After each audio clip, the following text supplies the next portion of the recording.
Make no mistake about it, an eraser is a student's best friend. Whether it's attached to the top of a pencil or on its own, only an eraser can quickly rub out an error. White erasers are made of flexible vinyl, while pink erasers are made of synthetic rubber.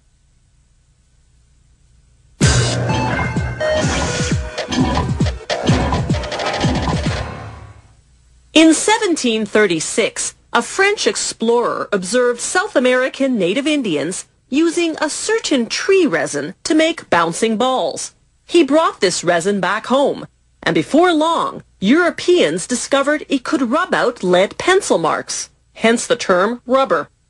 There was just one problem.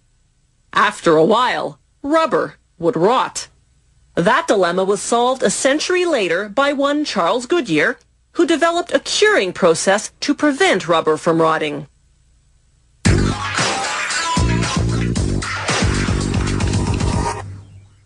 A lot of ingredients go into making a simple pink eraser. Carefully measured fillers, accelerators, curing agents, oils, coloring, and the main ingredient, synthetic rubber. They start by putting a batch of rubber into a mill. The rubber passes repeatedly between large heated rollers. They throw in any defective erasers from the last production run, recycling them into this new batch. Then they add sulfur as a curing agent, accelerators to help the sulfur do its job, and red coloring. They blend everything for 5 to 10 minutes until the mixture is the consistency of heavy dough. Next, vulcanized vegetable oil. That's vegetable oil treated with sulfur, then regular vegetable oil, then calcium carbonate as a filler.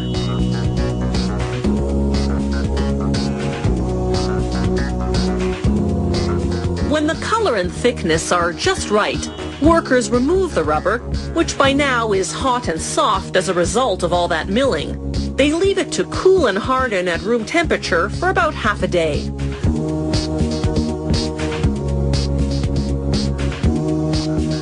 When the rubber's ready, they cut out large squares, each weighing between 5 and 8 kilograms, depending on the thickness of eraser the client has ordered.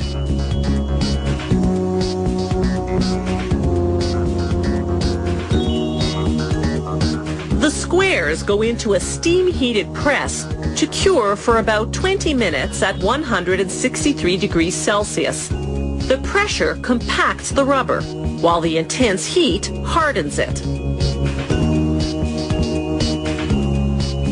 They trim off the excess, then submerge the hot rubber squares in cold water to stop the curing process.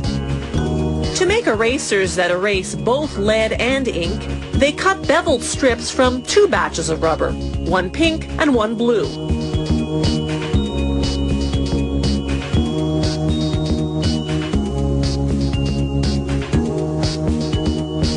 The blue contains pumice, which gives it that extra abrasiveness to erase ink. They pair up each pink with a blue to form a 2-color strip.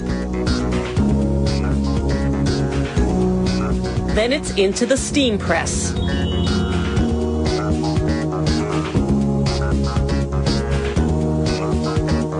After 12 minutes, workers remove the trays, trim off the excess, and submerge the strips in cold water to stop the curing process.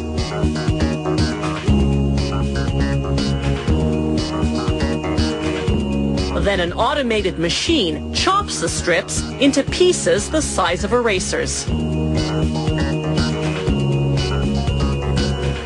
Now back to the all-pink erasers. The rubber squares come out of their cold water bath and go through a machine that cuts strips with beveled edges, then chops the strips into erasers. From there, the erasers drop into a giant barrel. Workers throw in some talc to prevent them from sticking together. Then they set the barrel spinning for 3 to 5 hours. As the erasers tumble against each other, the abrasion rounds off their edges.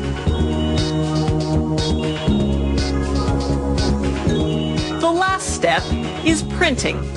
A machine stamps each eraser with the company name and the model number.